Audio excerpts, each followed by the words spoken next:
Hey everyone, welcome to Titans of Transition. I'm pleased to welcome Jay Johnson here to the show. Jay, say hello to everyone. Hey, everybody. Joe, it's good to see you, sir. It's good to join you in this space. Jay and I met in the Maxwell community of this leadership certification organization and service organization where many have gone to, as they transition into new careers, looking to equip themselves to teach, to coach, to develop their own businesses.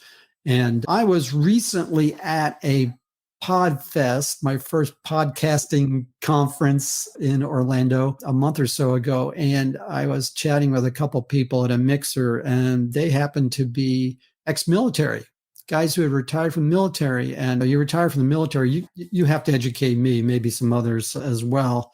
But you still have a lot of time left on the clock. People put in 20, 25 years, something like that, Jay, and then they're up for retirement. And so I thought we'd talk about that a little bit. And in the context of maybe starting that up is let's tell us about your transition from the military, because you did this yourself, right? I did, Joe. Yeah, thanks for that. Thanks for having me again. Sure. And yeah, Joe, so I grew up in Oklahoma, graduated high school at 17, and I had been in the grocery business for, I don't know, a good while, working for a company that I bet a lot of people have heard or maybe even frequented, the Winn-Dixie grocery store.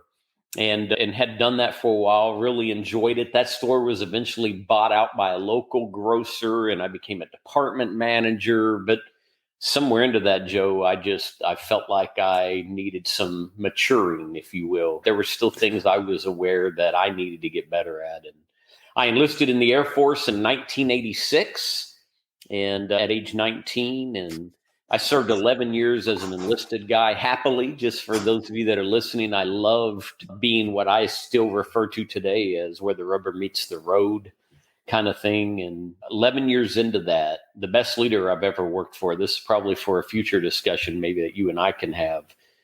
She saw something in me I didn't see in myself, and I ended up buying into what she saw in me. And I left the Air Force in 97, just walked away 11 years in. Just shy of 11 years, to be clear, a couple months shy. Walked away clean and enrolled at a university in the North Texas area and jumped into an ROTC program, Reserve Officer Training Corps program. It was there maybe 20 months, graduated with a degree, and then came back on active duty in 99 as a commissioned officer. And I served another 11 years, a little over 11 years, and then retired in 2010. And my whole Air Force career. Wow. It good. 11 years. Okay, just back that up just a second, if you wouldn't mind. Sure. Tell me again, how did you make that transition, and how did this woman get your mind opened up to the possibilities of doing something different?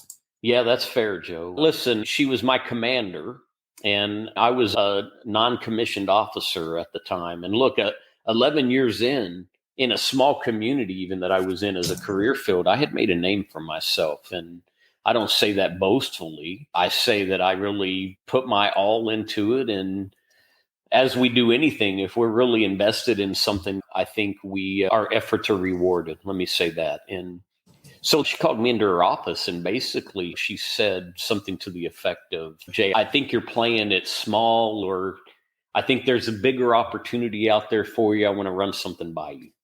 And she talked about this opportunity to pursue a commission, and we had a lot of dialogue around that. You know, I didn't see myself in that light, but essentially she said, I think you would be exceptional. You can have a big effect leading others on this other side of the equation, right? Not being an enlisted guy, being a commissioned officer. And I think you can make an effect in either, just to be clear. But she was just saying you can have a broader potential opportunity here. And so she convinced me to do that. And Joe, I'm just going to be honest with the listeners. That wasn't an easy decision, because 11 years I had grown some deep roots. I was very comfortable, and that's not always a good thing. Very comfortable in where I was, and loved the fact that I'd created this name for myself and that people would call me for advice. And so to walk away from that, Joe, wasn't easy. And listen to this, Joe, and to any of the listeners, this is really the toughest thing. I was married at the time, did not have any kids. but I was the primary breadwinner. Mm. And to make the transition to walk away from active duty, I no longer had an ID card. I was no longer receiving a paycheck. They were not paying for college because when I enlisted into the Air Force in 86, I had turned down the GI Bill. That's a whole nother story and a hard lesson. But to say all of that is because the opportunity was you get into this program as a 30-something-year-old and you complete it, we'll guarantee to bring you back. But in between the time that I was out, it was on us to figure out how to survive, how to earn the money to pay the bills, to be a full-time college student. And for me as a 30-something-year-old, not get injured, not get sick, not do anything that was going to disqualify me from coming back on to active duty doing something I love. So there's a real jog to you, this whole concept, as you said, and this is a huge theme that keeps repeating to everyone that I've heard their transition story, and that is the comfort zone being like tethers. Yeah. I mean, they're positive. It's comfort. In many cases, it's a good situation. But the idea and the notion there might be something even better, but in order to get that even better, you've got to step out and take some risks. And you just unpack some of those risks for us. So, yeah, there's a lot of fear and unknown. And look, I was entering a program that was predominantly fielded by 19, 20, 21-year-olds. When I was 30 or 31 years of age, when I left active duty the first time, I took a risk and bet on myself, and I didn't know what to expect, if you want the truth. But yeah, there's a lot of fear attached to that. People often do the Benjamin Franklin thing. They do the pros and the cons, and they do this mental exercise, but there's often something, and I don't want to put words in your mouth, but there's often some situation, some voice that just pushes them over. Was there something like that kind of had you cross that precipice? I'll call it a precipice because maybe is the way it felt. Yeah.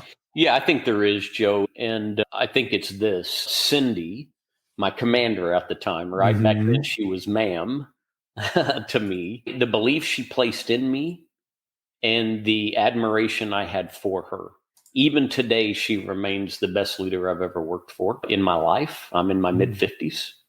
So to have her pull me aside and say, I think you have an opportunity. I see the way people respond to you. I really wish you would consider this. I know you can do it. That was really the precipice, if you want the truth. I remember going home, and I was married at the time, and having a conversation with my then wife and just saying, this is what the conversation was today. And I've never once considered that. And I don't know, what do you think? And across a coffee table, we have a little dialogue. Here's something interesting, Joe. It was still an application process. Once I reached the point in my mind where I thought, okay, I'm going to give this a try, it wasn't a guarantee. So I had to build an application and staff a package, and it had to be reviewed and blessed. And they generally don't take people who are pursuing non-technical majors, number one, meaning things that are not engineering or math related, science related. And I was pursuing a non-technical major. And then two, I was an older guy, 30 years of age, coming up on 31. And here's what's interesting. I got turned down the first time. So Cindy convinced me to give this a go. I finally thought, you know what? I have such admiration, respect for her. She sees this in me, believes in me. I'm willing to try. Staffed a package. Several months go by, and it came back with a, hey, thanks for applying. No thanks. No thanks. Yeah. And at that point, I think at least I tried, and I'm still immersed. I'm still on active duty at that time, right? Because I had to be approved in order to leave active duty. I'm still immersed in my job. I'm still happy, love doing what I'm doing. A little disappointed. I wouldn't, lie to you, but she came back to me. Cindy came back to me some months later, and she said, did you know you're actually permitted to apply twice? And I said, ma'am, I haven't. She was not done. Yeah, she wasn't done. I said, I really haven't given that much consideration. And she said, there's another board coming up, and I think you ought to knock the dust off the package, maybe clean up a few things. I think you ought to try again. And so once again, the belief she put in me, I bet on myself, and I jumped in again. And not short time after that is when it came back with, you've been approved and a discharge date, and it's real then, right? Oh boy, yeah. Yeah. When you were retelling that a few minutes ago, I was thinking, oh my gosh, you applied? Did you have to, were you leaving whether you got it or not? I'm glad they didn't do that to you. No, they didn't do that to me. Yeah, that part was good. And the other thing, in fairness, even though there was risk, right? How was I going to navigate paying for school? How was I going to take care of my family? All those things. The one guarantee on the table, literally, it was in the program that I applied through, was if you complete the program, we promise to bring you back on active duty as. That was incentive. I got to go out there and do big things and good things. And if I pop out the other side, they're telling me a guarantee to bring me back. Okay. So how long was the training or the process that you had to go through? Yeah, it was about 20 months long, roughly. I had to go complete my junior and senior academic work at a university. I had to get accepted into a degree program. I had to maintain all the same physical fitness standards that those that were in the RTC program years my junior, basically, to perform at the same level that they did and at the minimums attached to all of those. And look, it was an overall good experience. And I think the value in it, Joe, was I was able to serve as a mentor to these people that were 10 years junior than me, because I had already been out there on active duty, albeit in a different kind of capacity than what they were pursuing. I had some life experience they didn't have. That's interesting. So go into something like that and you think, am I going to be accepted or not? And then you come out of it and you've gone through everything, the same thing. And now they're looking at you like, well, he's already been out there and been in the service 10 plus years. And then you get that chance to speak into their lives and into their direction. So that's a really unique thing. Maybe that was something Cindy saw and foresaw that you could do, having already been in the special program, allowing you to go back through that commissioning process. Fantastic. So what happened next? I graduate in May of 99 and some accolades coming out of school. You've always got people around you helping you be successful, right? So it wasn't just me. There were a lot of people that have been there alongside me throughout life. And so there were certainly in that program as well. But May of 99, I graduate, I earned my commission. I returned to active duty now as an older commissioned officer, second lieutenant. And for those of you that may be watching this either live or later down the road, if you have any military experience, when you're a second lieutenant, they generally don't regard you as having any knowledge. You're a sponge. You're just trying to learn. So it didn't matter that I was now 31, 32 years of age and had been in the military for a while. I had to all of it back. I had to demonstrate and perform, and good ride all the way around, Joe. I don't know what else to tell you, but that ended up being another 11 years. I could have gone as far as what they would allow me to do. I could have served a lot longer, but 11 years in, 2010, my daughter at the time then was 4 years old. I'd already missed a lot of her life. And I just thought, I'm going to call this a career. But it was an easy transition back into active duty, other than being treated as if I'm wet behind the ear and don't have anything to offer yet. Yeah. Wow.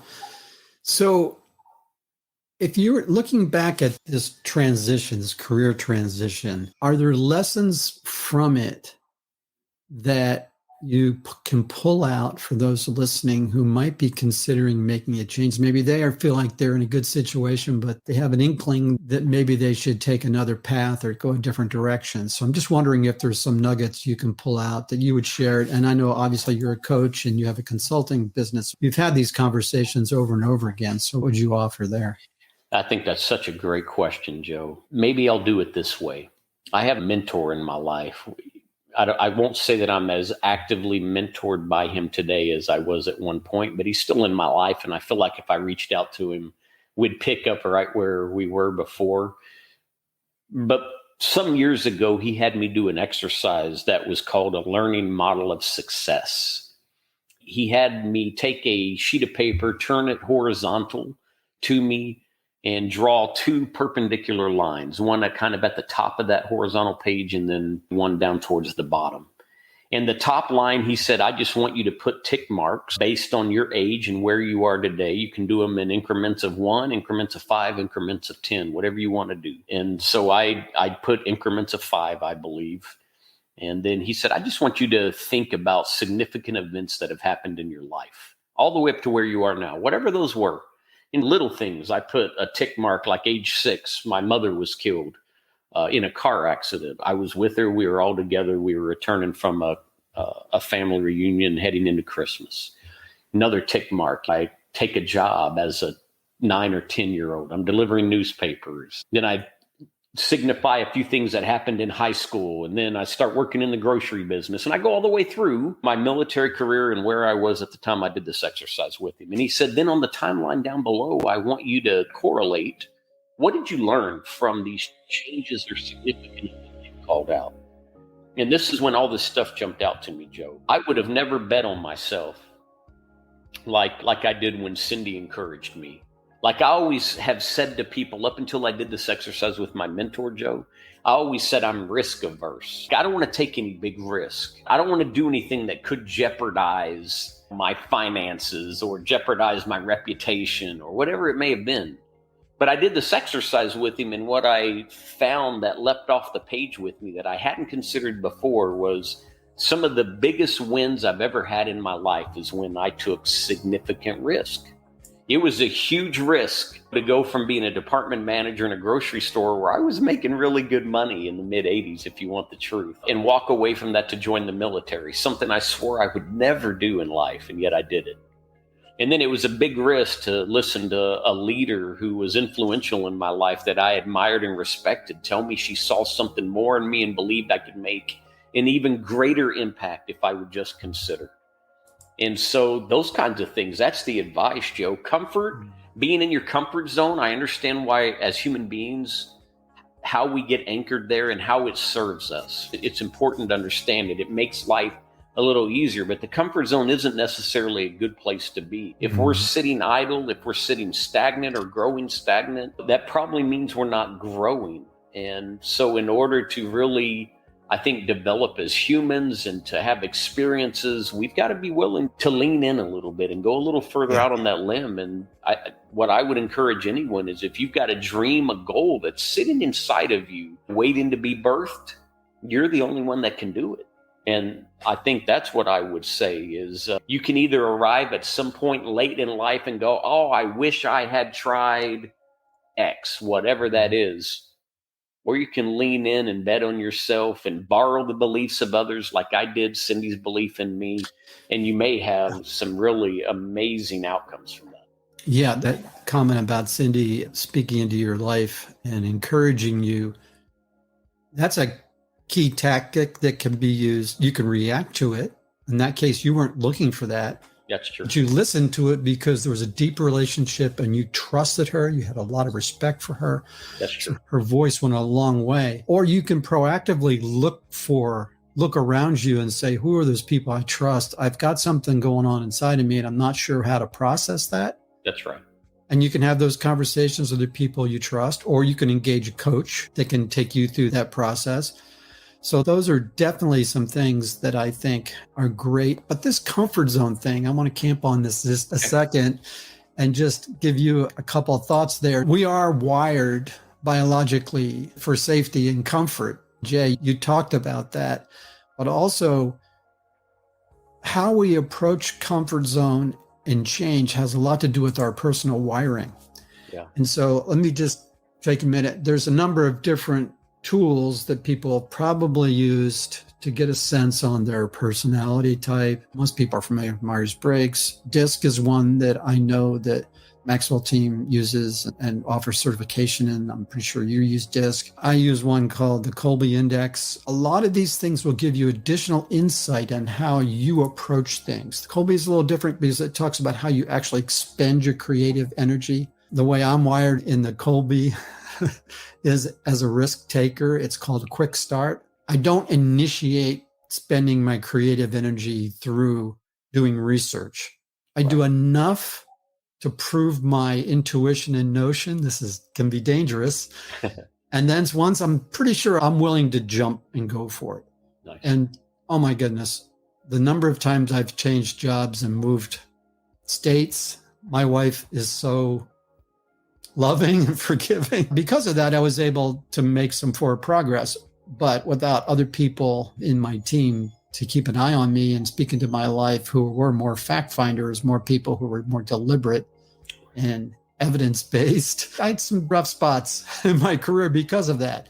But I just want to say that if a person is wired maybe more deliberate, your natural inclination is you want to gather all the information you can to make sure you make a perfect decision without risk. No such decision exists, right? That's true. 100%. So, but it goes against the grain of a person like that. So one thing you can do is you can take smaller steps. In a way, your application process was a small step. It wasn't like you're in, go. It was, let's do something and see a result, something smaller, and you're still active duty if it didn't work out. Lots of times I advise people who think they might want to go into a different career or different industry within the same career is do informational interviews. Oh, Yeah, talk about that, because I think that's a really good tactic to do exploration. Yeah, I love that you just said that, Joe, because one of the things that I do today in my business, I live in the San Antonio, Texas area. There are several military installations near us. They all fall under what is now called a joint base structure. So it's called Joint Base San Antonio, and there's a couple Air Force bases and an Army post that are all under, from a support standpoint, they all fall under one commander. I'm talking about the infrastructure, that kind of thing, the basic services, those are all provided underneath the Air Force here locally. There are some joint bases where the Army has the lead on it. I think there's one even where Navy's lead. I say all that because I have the privilege of being a contractor leading an executive transition assistance program, call it ETAP. So these are our senior military leaders. Military always has great names for things. They do, you know? Yeah, they do. But these are all senior military men and women. We're talking colonels and generals and E9s on the enlisted side, chiefs, command, sergeant majors, those kinds of things. And I was just talking to a group of them about informational interviews. And I said, look, it's really risk-free. And the beauty of it is there's not the same pressure affiliated with it. So here's the way I tend to try to tell people when you're thinking about transition. Number one, you've got to get clear about what you want to do. You got to know your giftings, know what you're good at. I love to say what gives you life, right? When you're doing it, you just feel alive, you're energized, you're happy. Get clear about those things. And then once you know what it is you want to do, go look at companies that do that. Research their values, make sure there's a values match. And then I encourage them to identify an influencer inside that company. If they can get all the way up to the CEO level, fantastic, right? CEO, COO, somebody up in that C-suite level, and request an informational interview. And a lot of times you'll be surprised. You may have to be flexible with their schedule, but they'll grant that. And maybe they're only going to give you 15 minutes. If you can get more than that, fantastic. But just go in and make it about them. Learn as much as you can about their company. I really believe, Joe, that when you're in situations like that, the law of reciprocity kicks in. You're going to be asking about them, and they're naturally going to be curious about your background. They're going to ask you some questions too. I have found, Joe, that there are times when companies hire somebody and they didn't even have an active job ad or posting out there, right? Especially to your point. Yeah. If you can, the higher the organization you get, if they see the person with the right attributes, they will make a position. Joe, that's what I tell. They don't want you to get away and go work for a competitor. If they can retain you, and look, there's a talent war out there, right? Oh, man, big time. Companies are trying to find the very best, and it is a competitive field that's being sought after. And if they run across you and they think you're the right one and you have what they need, they will create a position. I really believe that. The key is, Joe, you hit on something. You got to find the right person to try to get an interview with. And people at the C-suite level, the senior leader level, the director, executive director levels, they've all got gatekeepers. And if you're not careful, a gatekeeper will do the Heisman, put the arm out, hold you at bay, and you just can't get in. This is why I love platforms like LinkedIn, because you can build relationships, make connections, and hopefully something of that nature will give you that in you need to get to the right person to make it a meaningful exchange. I think there may be a sub-step or a step before that when I was indicating informational interviews. Because if you go into a C-suite type individual and you're still muddled in your brain about what you're thinking, That's right. it isn't going to land very well. But if you have a friend or someone you trust who knows someone in an industry or knows someone in a type of career that you're curious about, that will work because you are borrowing their relationship in a sense, or their trust. I agree. So if you're going to refer someone, you're borrowing that. And that's what LinkedIn was built to do. It's gotten a little squirrely lately, I think. But if you really do have a connection, then I think that's a good first step. And then if you're pretty sure and you really want to be available to do a quick pivot and say yes to maybe a position, or be able to be at least well-informed enough to answer a good, hard question about why you want to do something, or why you might want to make a move, then yeah, that's brilliant. Go into that next step. There's one other aspect too, Joe. This was just weight on my spirit. I don't think I came in with any intention or even a belief that we may go there. But look, cultivating relationships is why we're here as human beings. We're meant to be in community. And I understand we're wired differently. You were talking about some of these assessing tools earlier. And you named Myers-Briggs and Colby, I think you called it. Yeah. And DISC. And I've done path elements in the past, and true colors, and there's Enneagrams and strength finders. And there's a lot of them. Yeah, it just keeps going. And I like them all, right? I commend anyone who's trying to learn more about themselves. And I say this, I know some people are more reserved. They're not as comfortable getting out and meeting, but I'm going to encourage you to do it. The time to have a plan is before one's needed, not when it's needed. And so right now I'm trying to, these senior military leaders who are 2 years out to 6 months out from retiring, leaving something they've done probably their whole adult life up to this point. So it could be 20 to 30 plus years they've served, Joe. I'm trying to encourage them right now. Come join me at a Chamber of Commerce event. Come join me at a Rotary Club luncheon. Hey, come join me for this networking event. And I'm just trying to get them outside the wire, is what I would call it. Yeah, good term. And begin to cultivate meaningful relationships out in the community, even if it's not the community that they are going to stay in when they retire. I just think getting out and meeting exposed. Other people, hearing what they're doing, it informs. Knowledge is power. Yes. You touched on gifting, and I really am into that as one of the key things I use in my coaching, and I've talked about it on this podcast a lot, and that is that I think that people get in, especially when they get well into their career, they get a little bit discouraged that they're not moving forward or not seeing the benefits that they'd like to see or they had in mind, and they're not quite sure why. There can be a number of different reasons for that, of course, but one thing that comes up a lot is that I think people can become skilled and trained in a particular area. Maybe their parents really wanted them to be a lawyer. Maybe their parents or someone else they admired went in a certain direction and they followed them in that direction. And they got competent, they got skilled, they got rewarded for their skills. And this is my story to a certain level. I went into information technology and I was really more of a change agent. I didn't come through the technical ranks per se. It wasn't really natural, but I got good at leading change and I got rewarded. It was a good career, but well into my career, I just felt restless. And I think a lot of people have this sense of restlessness. Now, I was using what I would call my God-given gifts, but they were more secondary in my focus rather than primary.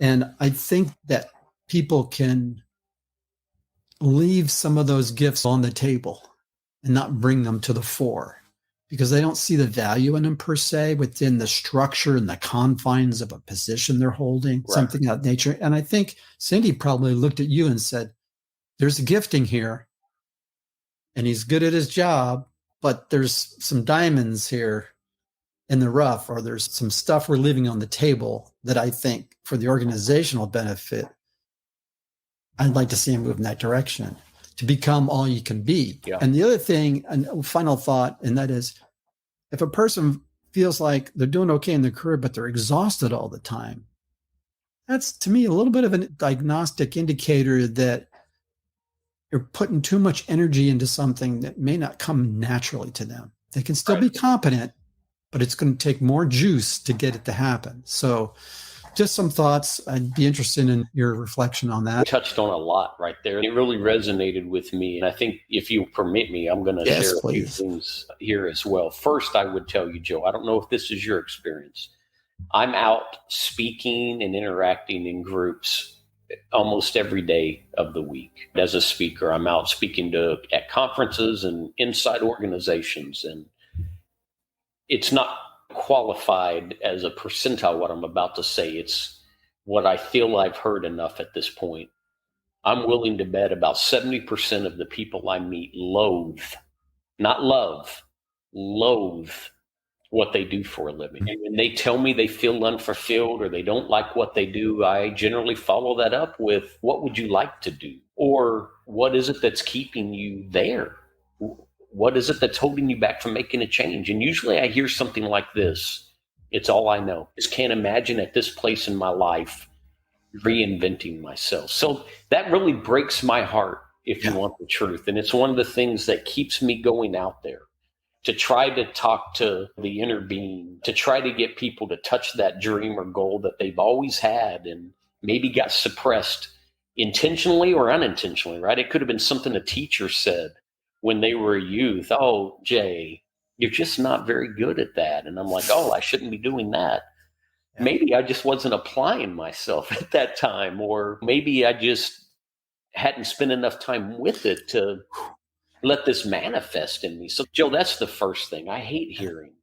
Yeah. It's not like this is a dress rehearsal, this thing called life. We get one go at this thing in our earthly bodies. We get one go at this. Yep, absolutely. So, yeah, I want to see people live it out. I want to see people tap into who they were created to be and to use those giftings that you've touched on, because I think those giftings are intended for others, not just absolutely. And I echo that. And I believe that it's the golden rule, right? So that's the second part of the golden rule, is love our neighbor and serve our neighbors. And I think that you said a lot too. I think that this whole idea of wasting the time you have left, I hate to put it that way, but people can become so stuck. And I know this, I'm going to use this analogy. I know it's been used a lot, and maybe it's not 100% true all the time, but I remember telling this to my mom and dad, who were fighting like cats and dogs towards the end stages of their lives for a period of time. I said, I just looked at him, I almost yelled at him. I said, you're wasting your time.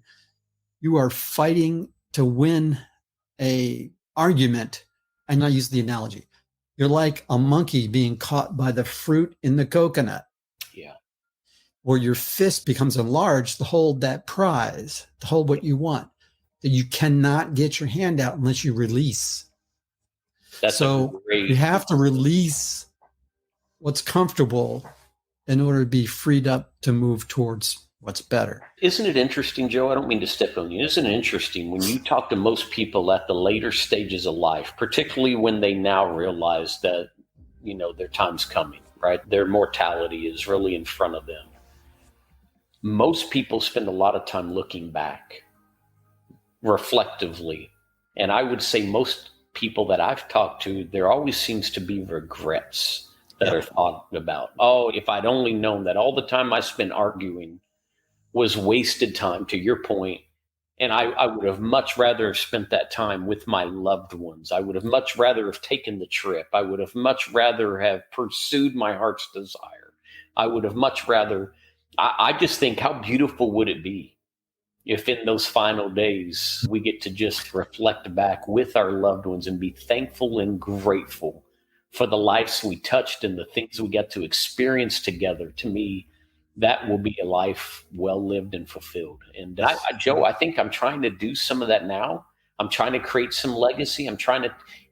Few things fuel me more, Joe, than when someone comes to me after an event I've spoken at and they say something like, Jay, you just unlocked a door that I've been trapped behind for a very long time. Or Jay, you've changed my life. That does it for me. That's it. Anyway, I don't know, Joe. I just want that for everybody. Yeah, I think that's the bigger reward. I'm retired, quote, end quote. Don't ask my wife. I'm still too busy. But I'm retired, so I'm not in it so much for the big paychecks or anything like that. But people who do this that kind of are in the same camp as us That's the payoff.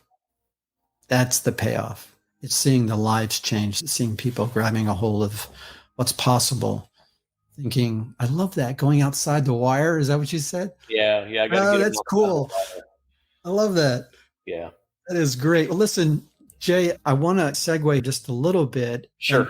And give you an opportunity to tell us about your organization and what you do. Yeah. So, Joe, I operate a consulting business like you, certified coach. I do a lot of training inside companies, and my passion, if you haven't seen it come out or me allude to it already, my passion is speaking.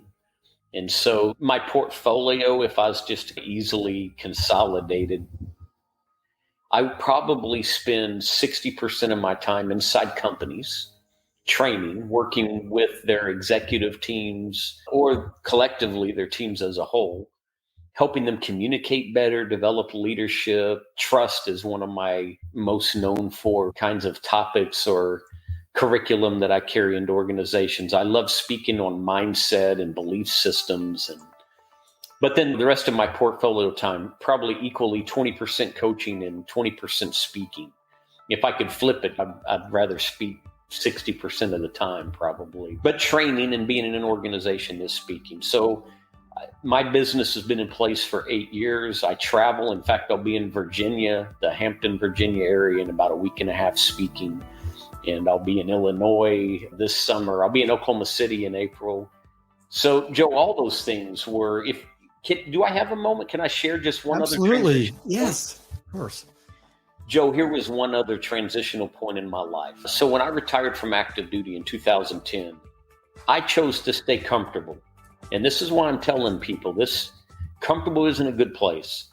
In 2010, when I retired from active duty, the government dangled a carrot and they said, we would love to retain you as a government civil servant.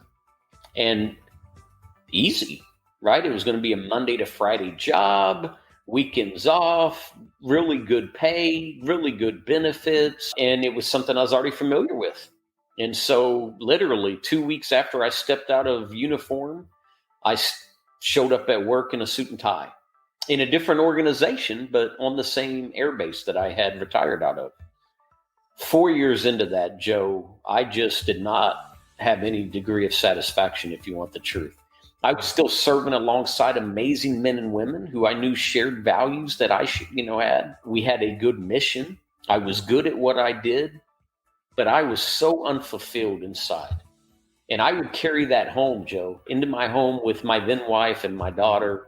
And I would just wall myself off from the world, sit in silence, be stuck in my head, do something mindless, turn a TV on and just sit, doing the time. And at some point, Joe, I just realized my family couldn't pull me out of that. They couldn't tell me what it was I was seeking. Certainly a lot of prayerful time with my Creator was spent, but I realized it was me. I had to get clear about those things. And Joe, that's how I ended up being a coach and going after my coaching certification and desiring to pursue being a motivational speaker. But here's the deal, Joe. Listen to this. This is true. I made the decision to walk away from my government civil servant job where I was making really good money. Just walk away clean. I knew nothing about being an entrepreneur. Nothing. I had never had an entrepreneurial bone in my body until one day I did. And as I've said, I'm walking away from this with no income to replace that government civil service income. Somebody who worked for me said, Jay, you'll be back. And I remember looking at him and I said, I promise you I won't, Ed. And he said, Jay, they all come back. They all come back. Sounds like a science fiction. It does. Yeah, it does. But here's the deal. You and I have probably heard this story before. It comes out of one of John Maxwell's books. I think he tells the story probably in the 21 Irrefutable Laws of Leadership. That's what my brain tells me. He talks about Cortez arriving in the New World. And his men were disgruntled and they longed for what they had left behind. And he basically, Cortez, it's rumored, turned to his men and he said, scuttle the ships, right? Sink them, set them ablaze. He said, because as long as we have a place to retreat, we're never going to be successful. We're never going to make it work. So they scuttled the ships. And that's the way I approached that transition. When I finally decided I wanted more and I found out what that looked like for me, even though it was completely different than anything I'd ever done, I didn't leave a safe place to return. I put all of my energy and focus on building what I wanted, not what I didn't want. And Joe, it's been such an amazing ride. Yeah, that's awesome. And again, I'm glad you shared that additional transition story. That's in itself, in addition to what you shared with us, you were well into your career when you went through that transition. That was down the line. I believe that it isn't a one and done thing. I like to use the mountain climbing analogy. You know what it's like when you see what you think the summit is, you come up to the top, and then you get to that flat part, and then you see another peak. You head up there, and there's another flat part. That's true. And then sometimes you go down and up. It's a zigzaggy path, this career thing, this life thing.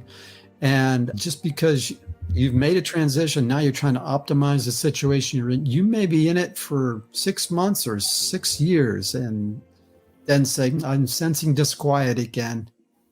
It's time to do some more work. It's time to pray. It's time to seek out some trusted advisors. It's time to see what's going on. Yeah. And Joe, here's what's interesting too. I still didn't have it figured out, right? There was still a lot of fear. Wait, there's more. Yeah, but wait, there was still a lot of fear and trepidation, uncertainty. I walked away from that government civil servant job, and I was probably 6 months in now having my own business, which was only a naming convention, if you want the truth. I didn't have a ton of clientele. I wasn't earning any money, if you want the truth. And I sit down at a conference, and there's a young lady, a little younger than me, but probably close to my age, who had successfully been doing what I desire to do. She'd been doing it for a decade. And it was late in the evening as one of the conference sessions was wrapping up. And I just said, hey, before we leave tomorrow, would it be possible to get 10 minutes of your time? I just feel like you might be able to help me. I've got some questions because I don't understand some of this. What I'm doing doesn't seem to be working. And she said, how about now? So I'm sitting talking to this lady, and here's what I said. I said, I'm new to this entrepreneurial thing. I believe what I'm entered into is what I was created to do. I just don't know from a business standpoint how to make it work. Joe, here's what she said to me. She said, if all you're going to do is hang your hat on someone else's coat rack, you're never going to be successful.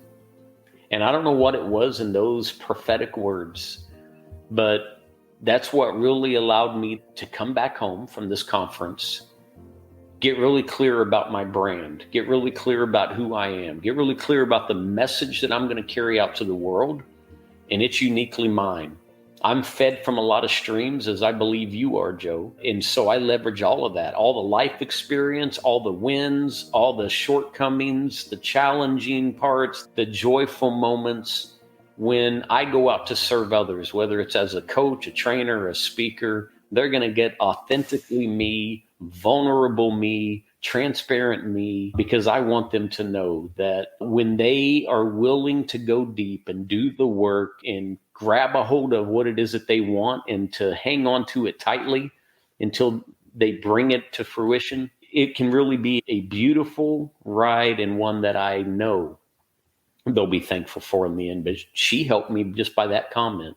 Quit trying to leverage someone else's name to be a success. How about you be you? And what was that phrase again about hanging your hat? Yeah, she said, if all you're going to do is try to hang your hat on someone else's coat rack, you're never going to be successful. That's great. That's fantastic. Jay, this has been a real pleasure. Sorry, that was my dog barking. Yeah, it's all right. Mine's here too. I'm surprised she didn't. It's been a real pleasure getting together with you. And I just encourage anyone who watches. Oh, my goodness. Mailman. You have a great day. She has woken from her nap. I like it. If anyone wants to get a hold of you, Jay, your website, I will put in the comments, but you can tell us again, right? Tell us now as well. But I will also put them in the comments of this episode. Is that the best way for them to reach you? I don't even mind sharing my cell number if you want the truth, Joe. But yeah, so my website is J2, the letter J, the number 2, servantleadership.com. Joe, I love to tell people that J2 does not stand for Jay Johnson. In the military, we use these designators, cells, if you will, of capability that people can quickly identify. So in the Air Force, human resources is A1. In the Army, human resources is S1. And the Navy has their designator as well. Oh, okay. In the Air Force, intelligence, like the intelligence community, is A2.